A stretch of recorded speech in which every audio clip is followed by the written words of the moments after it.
sick and you don't tell me, I will put my hand on your shoulder just like this, just to help you feel grounded. Oh my God! So, and I love technology, and all of a sudden it's this lab, right? The cyber lab was up, that's what they call it. Anyway, amazing. I'm DeAnthony Jones. I'm here on behalf of Mayor London Breed. You can smell, you can feel, you can hear, and you see things, and you have a full visceral response to what you're seeing. This was a really great experience. Everyone should take some time and try it. It was great. Basically, I don't think I would have made it if I hadn't looked down. Oh, it's hot! I definitely think that this experience, I'm not even going to call it an exhibit, it's an experience. It's an experience where you can apply what's going on in the world and in your community. It's a very touching experience. No matter where you come from, this was amazing. Why I felt that in my soul. It's beautiful. You see the birds. I'm enjoying it. I'm a tree, and then I can move my branches. Here at the African American Arts Culture Complex, it's a wonderful space for Black people to be able to experience VR in a comfortable space, where you're actually being taken care of while you're having the experience, and I love that the most. Like, I felt like at any moment, if I needed someone, that they were going to be attentive to me in the process, and that felt really great. So, do it. There's hope. They gave me a seed, so I'm gonna plant the seed. There's hope.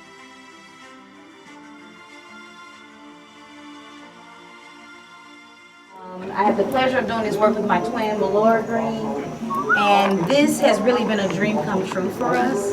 It's a vision we had 6 years ago when we were looking for a way to recreate ourselves as curators. And we saw VR as a way for us to really put ourselves into the future. But it wasn't enough for us to have only ourselves and our mentality. It was like, how do we put artists in the space? How do we make a safe space for Black and brown artists to create and fail, and to lab, and to have that be seen as a victory? So for us, you know, it's been about how many conversations do we need to have? Can people get it? Will they get it? And Melora was at Afrotech 2 years ago now, and met a gentleman named Lamar Hines, who really took the conversation to the next level with our sister Bayina Black, who has really, I mean, transformed the vision to what we see today. And the beauty of this is that it will be with us for 3 months. It gives us a way to really show people what's possible and to encourage other artists and creatives to participate and to learn and to grow with us. So this is a huge dream come true. We cannot thank RGA enough for your courage in doing this with us, and for allowing Bayina to really dive in and to do this work. The team has been amazing to work with. And as I give thanks, I have to say thank you to our team at the African American Art and Culture Complex, tirelessly working to transform the space and to make it into what you will experience. We want to make sure that you tell your friends, tell your family, invite people to come, and we're so happy to have a representative from Mayor Breed's office to just really acknowledge this moment in time in history for what we're doing here, and we just thank you. So I'm gonna now go to Cherie, because I think that's an interesting conversation that I have here and there. What does it mean to be in tech exactly? Do you need to be the coder, the engineer to say that you work in tech?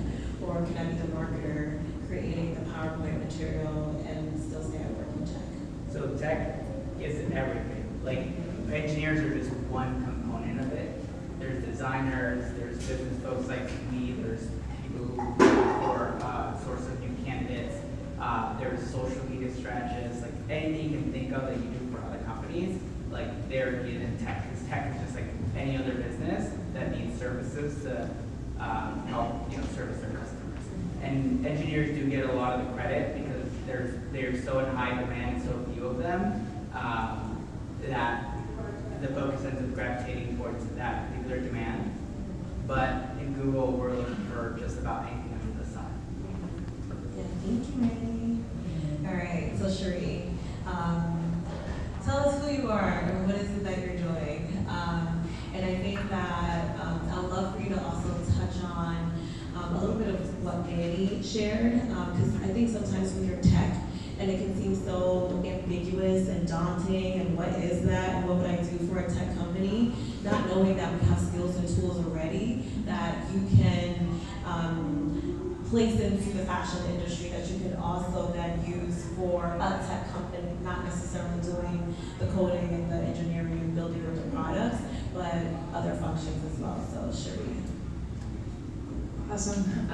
Thank you for having me here. Thank you everyone who's been involved. I'm incredibly humbled to be here, and I think that anytime that I get to share space with people from the Black community, brown community, I am just overwhelmed. I think it's such a beautiful thing. I'm from Idaho. That's home for me. So now you know. For me, this is magic.